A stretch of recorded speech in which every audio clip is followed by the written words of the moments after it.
When I was growing up, I expected, a little house with a white picket fence, like every little girl's dream. A good husband, a good life, and, living the fairy tale. But it wasn't like that. It was a nightmare.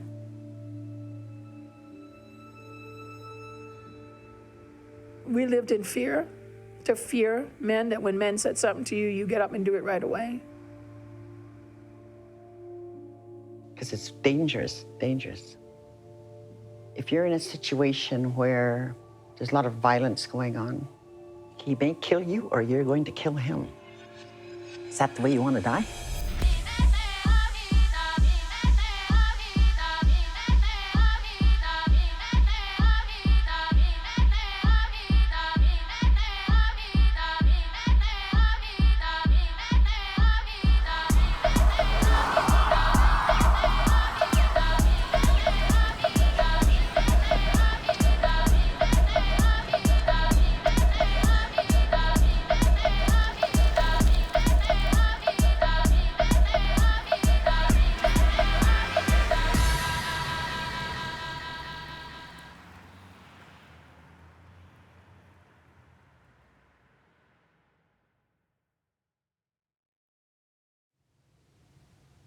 Don't talk, don't feel, don't trust.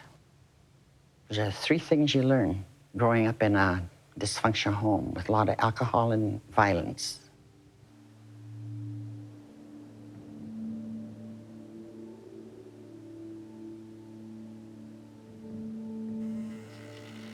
We were living in this small community on the outskirts of the town, and my father drank lots. He was very violent. And it wasn't towards my brothers, it was towards the females. And there was an old house, and the roof, the ceiling was only finished halfway, and the rest was open. My mom said, "Oh, your dad's coming home and he's drunk." And she pushed 3 of us into the ceiling and had us sitting on the beams. And says, "Don't even make a noise when your dad comes in." So pushed 3 of us up there and told us just to keep quiet. And I had my young sister, and I had her on my lap. When she was going to try to make noise, I had to cover her mouth. I was afraid of my father. So he came in, he was drunk. As soon as he came in, "Where's those girls?" And he hit the wall and his fist went through. And "Where's the gun?" He went to the bedroom to go get the gun. But my mom, before my dad came in, had my brother go and hide the gun. And while my dad was out searching, my brother came in and my mom gave him all the knives to go hide those too. And sitting up there, I'm watching all this. And when I looked down, she had made coffee in just a saucepan. And when Dad came in, he couldn't find us, so he's going to hit my mother. And my mom, she picked up that coffee pot and she just threw it at him. And she had a piece of wood by the stove, and she hit him in the head. He's kind of staggering around, and she hit his wrist, and then she hit him again in the head, knocked him out. Now, as a young girl, I was sitting up there and I'm just thinking, I hope he never gets up again. And I didn't know at that time, I was already shutting down my emotions.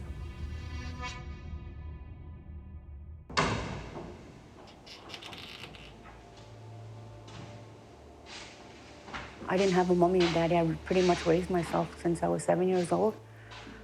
When I turned 17 and a half, I was kind of on my own. I didn't know how to make money, I didn't know how to get a job, and I didn't know anything about that. So then I got pregnant with my daughter, and I kind of settled down. And when I settled down, that's when I met my husband.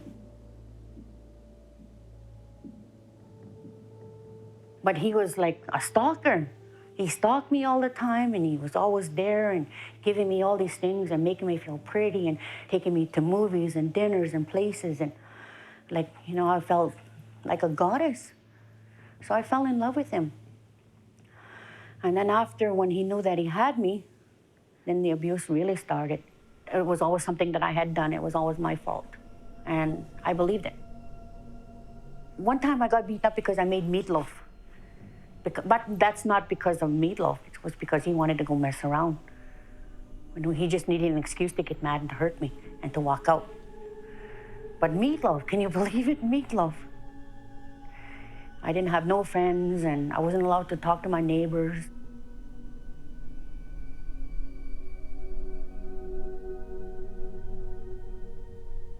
When we went out to restaurants, I wasn't allowed to look at other men or anybody in there. When we went to the bank, I didn't even get to touch the money because it went right from the teller to his hand.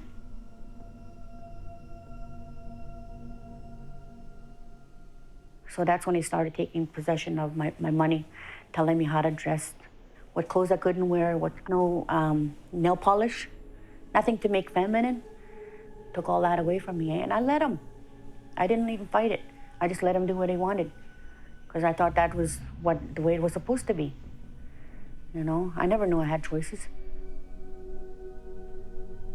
When my sister come to visit us, he would beat me in a room and sit me on a chair. And I'd be crying and he'd be laughing at me. You don't know how stupid you look, ha ha ha. You know, it was a big joke to him, eh? My sister said, I can't see that anymore. She said, I can't take that. She says, you gotta get away. He's gonna kill you, you know? And I would never listen. No, it's okay. He's just mad, that's all. He'll be okay. I'll be okay. I'm fine.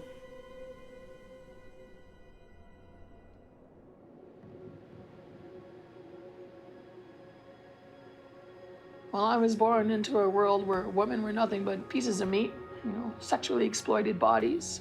I was taught to sell myself before I love myself. My mother was a sufferer from residential school. And what residential school was done to her, she did to me, dragging me around the house, slapping me in the mouth, cutting my hair bald. So my mother was just barely hanging on herself. My dad had no respect for women. I've seen my dad was a chronic alcoholic and an intravenous drug user. So my world was always spinning, always in circles of drugs and parties and alcohols, and all my aunts and uncles were sexually exploited women and drug dealers and pimps. I had seen what was going on in the keyholes because I lived in a home where there was lots of exploitation. I had a lady and she sold me to a pedophile for a bag of dope. So this guy kept coming to get me every week. Why? Because I was the perfect pickings. My parents weren't around. They were addicted. They didn't give a shit. So nobody cared. I was just there. And no matter how many times I tried to take off and hide, he would always find me and bring me back. And I'd get mad at myself years later for that, but I realized I was 10 years old.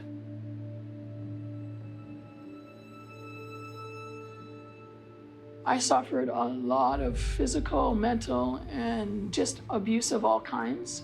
And I was passed around as a piece of meat from one man to the next. Abuse played into my life where after I was raped, after I was beaten, after everything, I went home, washed off the blood, did a hit of dope, and I was back out in the street in an hour. Within an hour of almost being killed, I was back out there because abuse to me was so normal.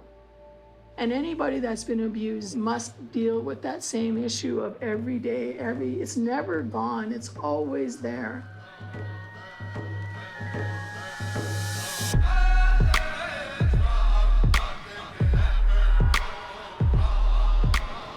The issue of violence against Indigenous women is something that has been manufactured and maintained by the Canadian state since contact. And I think that's one of the most important things for Indigenous women to realize.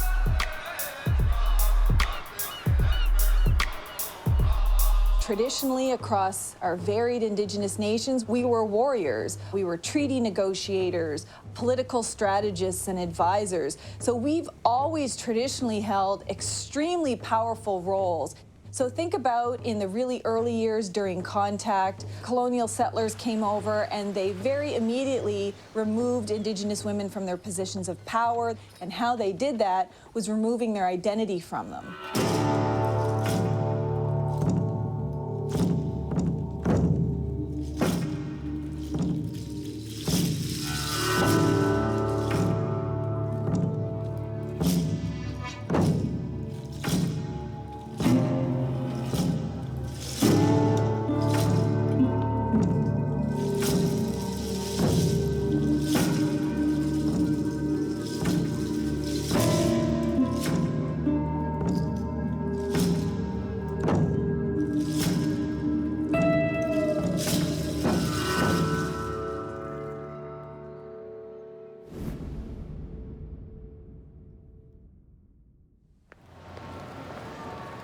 It has been so ingrained in us over this long, dark history of colonization, through schools and the media, that somehow everything that happens to us is our fault, that we deserve it. And I think it's incredibly important that we realize this isn't us. No one deserves violence. No one deserves to be mistreated, especially Indigenous women as life givers.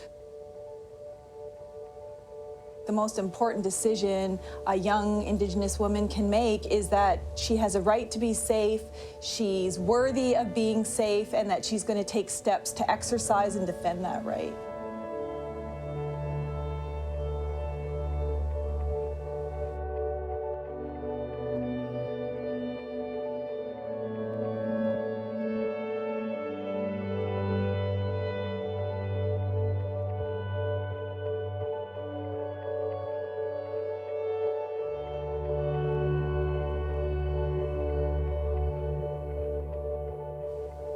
Part of maintaining safety is reaching out to different people in that collectivity for help, for advice, for guidance on how to do that. There's lots of people out there willing to help.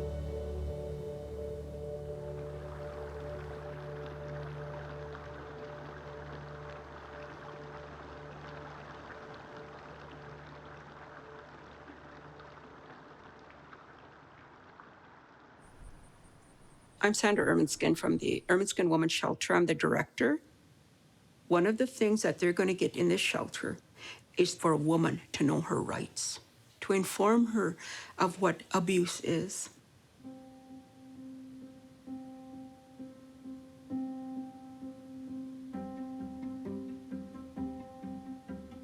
Safety is number one for us.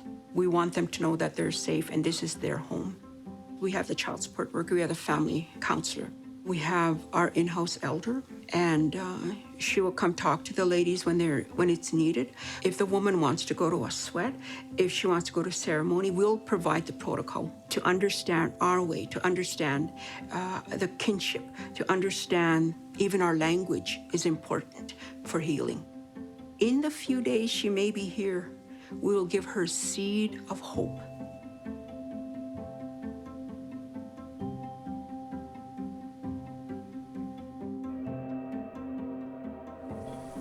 We should all hold each other up and recognize the inherent value of being a woman and the strength and power that comes with that.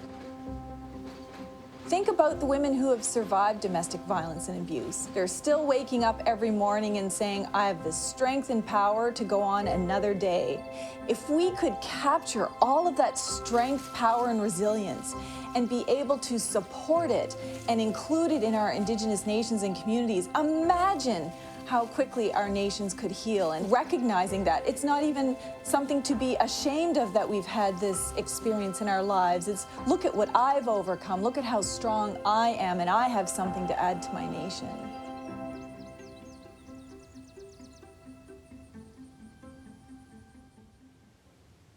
I know when I was at home, we were told, don't you ever talk about anything that happens in our house. So that was the biggest barrier for me when I started on my healing journey, was to be truthful, honest. But also knew I never used to like the way I felt or thought. Yeah, I knew there was a better way to life, but I didn't know how to find it. So I took a bunch of pills.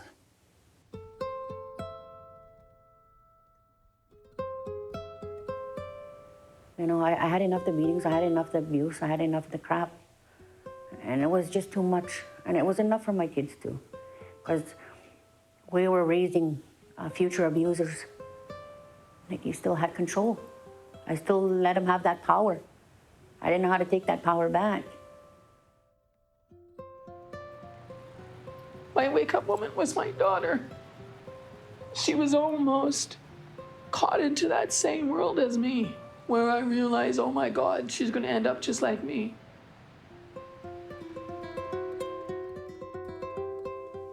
I was out for about 19 hours. And my son coming out on the floor beside me, and he had his elbows on my knee.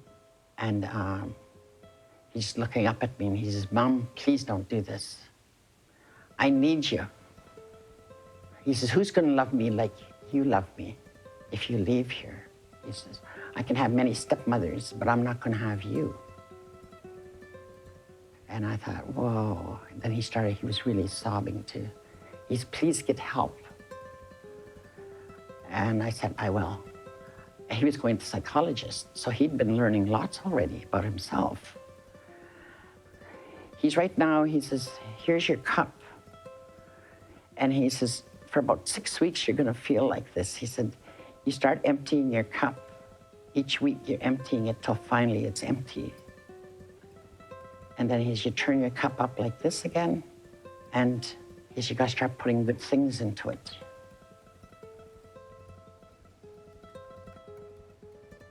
I told him, I said, I'm not afraid of you. I said, and I had enough. So I went to the hospital and I charged him.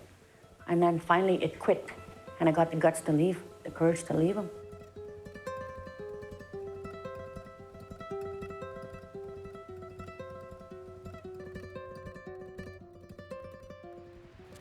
I got on my knees one day and said, Lord, I have been doing this for well over 25 years. Why can I not change? Give me a sign. And just then, a social worker walked in. She floated in, and she said, how bad do you want your daughter? And I says, I'll do anything to keep her. How hard are you willing to work? And I said, I'll do whatever it takes. And she gave me the greatest gift that anybody has ever given me. And that was the tools to change. She sent me to trauma counseling. She sent me to money management, and I went at it one day at a time. It takes one day at a time.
Sometimes we taught them silence.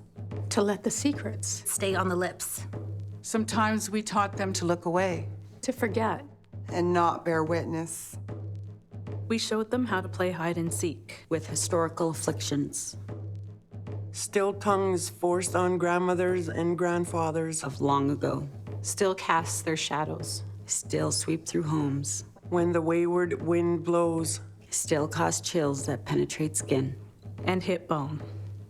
So we pretend that monsters from the closet didn't escape, don't exist, are not real. Sometimes to protect our own wounds. We forced our daughters not to feel.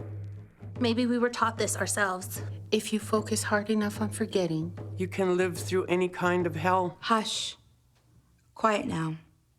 That's enough, my girl. Silence. Fat lips and bruised eyes will say more than the mouth will tell you. Show you less than what the eyes have seen. It didn't happen. Forget about it. We don't call the cops on our own. Just learn to stay away. Stay away. Somewhere we learn to create an asylum for the very things that plague our dreams. Somewhere we learned that blind eyes and buried skeletons provide just enough relief to live. Just enough without ever really living. We stuck sexual abuse up on the mantelpiece. We picture-framed the portrait of rape. And we named the old res dog Domestic Dispute. We gave all this shit a home. The aggressive interloper intrudes. Love just really isn't love. If he's not saying it with his fists. He didn't mean to. They would never hurt you like that. Your uncle, He loves you. Are inaction translating to another generation? Accepting the presence of violations. When we were little girls, We should have slept safely in our beds. And our mothers should have said, "My girl, you are worth 1,000 horses." And any man would give 1,000 more. We would know what the phrase is. No means no. It is never your fault. You have the birthright to be free from harm. And any man that would Violate these treaties between bodies would be dealt with by the women. Because we protect our own. even if that means calling the police on our own. Because, my girl, you are sacred. You are worthy. You are indispensable. And irreplaceable. This is what needs to be said. Needs to be showed, needs to be told. Because one day, our daughters will grow old. And maybe there'll be women with short-term memories. Practicing daily burial ceremonies. Focused on forgetting. It is time to remember. Time to summon our voices from the belly of the earth. It is time to cry, to rage, to heal. And to truly live our lives instead. It is time to tell ourselves and our daughters the words that should have been said.